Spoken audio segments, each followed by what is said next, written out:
पिछले 10 महीने में हरियाणा की सियासत में अगर किसी नेता का सबसे बड़ा नुकसान हुआ है तो वो है वीरेंद्र सिंह फैमिली।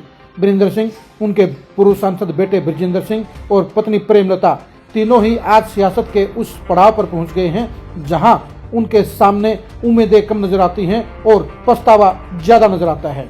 जी हां, 10 महीने पहले ब्रजेंद्र सिंह के साथ बीजेपी के अंदर मौजूद थे। ब्रजेंद्र सिंह बीजेपी के सांसद थे, लेकिन फैमिली को यह एहसास हो गया कि बीजेपी लोकसभा चुनाव में वीरेंद्र सिंह के बेटे ब्रजेंद्र सिंह का टिकट काट देगी। इसलिए फैमिली ने अपनी सियासत को सुरक्षित रखने के लिए बीजेपी से छलांग लगाकर दोबारा कांग्रेस ज्वाइन कर ली।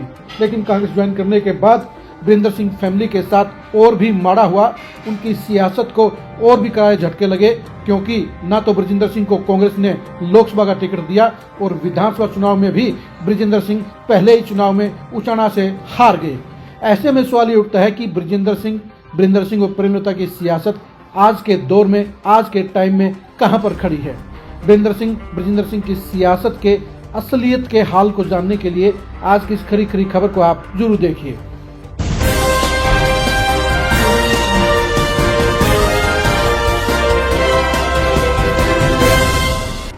ब्रजेंद्र सिंह पिछले 6 महीने से लगातार इस उम्मीद से पॉलिटिक्स कर रहे थे कि बीजेपी छोड़ने के बाद कांग्रेस में उनके अच्छे दिन आएंगे।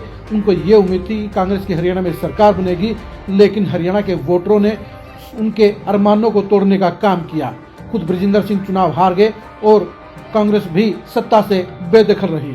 पिछले 3 महीने के दौरान अब चुनाव के बाद वीरेंद्र सिंह फैमिली की सियासत पूरी तरह से सड़क पर आ गई है।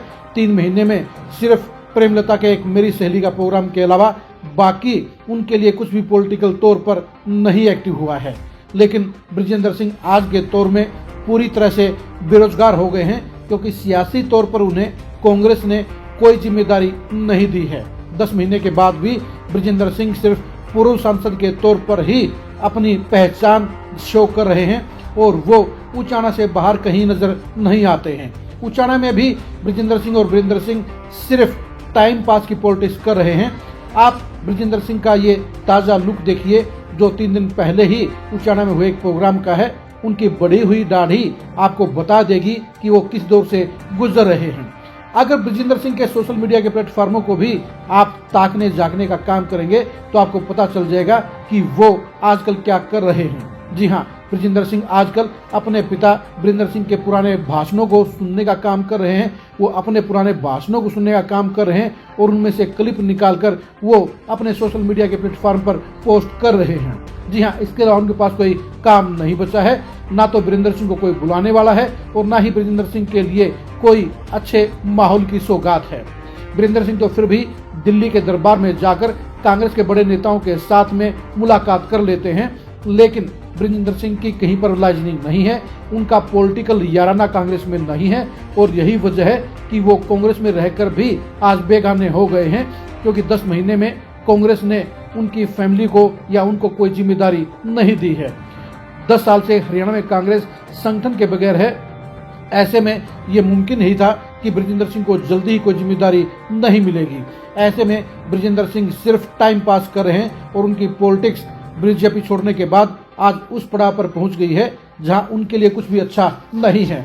आप वीरेंद्र सिंह के कुछ उन भाषणों की क्लिप को जरूर देखिए जो ब्रजेंद्र सिंह ने अपने फेसबुक पेज पर पोस्ट करने का काम किया है। मैं तो आड़े भी और दिल्ली में भी ठोक के बात करता हूँ और अपने मन की बात कहता हूँ। जो नहीं मानता उसके खिलाफ हो जाता।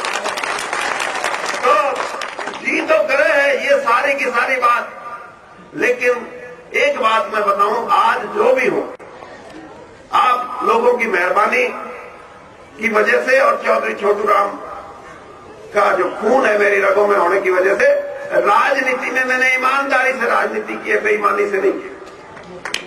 और भाई मैं अर्थशास्त्री नहीं हूँ, लेकिन मैं इतना जरूर कहूंगा कि किसान की आमदनी दुगनी करने से भी, वरना एमएसपी बढ़ती जाए 100 रुपए और बढ़ा दो, 200 और बढ़ा दो। मानता हूँ कि लड़ाई जो है वो इस बात की है कि इस बढ़ती हुई अर्थव्यवस्था में जो आज हम ये कहते हैं कि 5वीं हम बड़ी अर्थव्यवस्था बन गए, उसमें किसान का हिस्सा बताओ कहाँ है?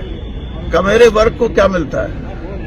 जब तक ये संपन्नता नहीं आएगी जब तक उसका हिस्सा नहीं बढ़ेगा इस बढ़ती हुई अर्थव्यवस्था में, जो मेरी जो सोच है, एमएसपी को भी मैं ऐसे बोलता हूं कि फर्स्ट वैल्यू एडिशन जहां होती है, एमएसपी का बेंचमार्क वो बढ़ाया जाए। आपने देख लिया होगा कि बृजेंद्र सिंह अपने पिता वीरेंद्र सिंह के पुराने भाषणों के जरिए अपने समर्थकों में ये संदेश देने की कोशिश कर रहे हैं कि अभी भी सब कुछ खत्म नहीं हुआ है, वीरेंद्र सिंह अभी भी एक्टिव हैं और वीरेंद्र सिंह के कारण उनके परिवार की पॉलिटिक्स भी जिंदा रहेगी, मजबूत रहेगी। लेकिन हकीकत यह है कि उचाना का लगातार दूसरा चुनाव हारने के बाद वीरेंद्र सिंह की फैमिली की सियासत पर संकट के बादल मंडरा गए हैं, क्योंकि वीरेंद्र सिंह पॉलिटिक्स के रिटायरमेंट के पड़ाव पर पहुंच चुके हैं और बृजेंद्र सिंह वो दौड़ धूप, वो पकड़ अपने समर्थकों में, अपने इलाकों में नहीं बना पाए हैं जो एक बड़े नेता के लिए जरूरी होते हैं।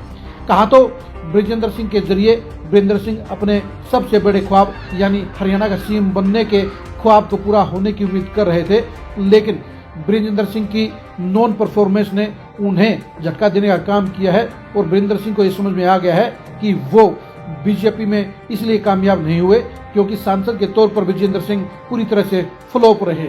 हार कर वीरेंद्र सिंह को कांग्रेस में वापसी करनी पड़ी और अब कांग्रेस में भी भूपेंद्र हुड्डा के साथ में उनकी ट्यूनिंग खट्टी मीठी वाली है। कहने को वो आपस में रिश्तेदार हैं, लेकिन सच्चाई ये है कि वीरेंद्र सिंह की उम्मीदों पर पानी फेरने का काम खुद भूपेंद्र हुड्डा ने किया। बृजेंद्र सिंह को लोकसभा की टिकट भूपेंद्र हुड्डा ने नहीं लेने दी और यही वजह है कि अब बृजेंद्र सिंह बेरोजगारी के शिकार हो गए हैं और उनकी सियासत के ऊपर भी बड़ा सवालिया निशान लग गया है।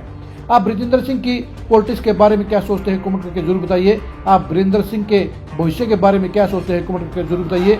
क्या बृजेंद्र सिंह हरियाणा की पॉलिटिक्स में बड़े चेहरे बन पाएंगे, ये भी कमेंट करके जरूर बताइए। आप हमारे फेसबुक पेज को फॉलो कीजिए, आप हमारे यूट्यूब चैनल को सब्सक्राइब कीजिए। नमस्कार।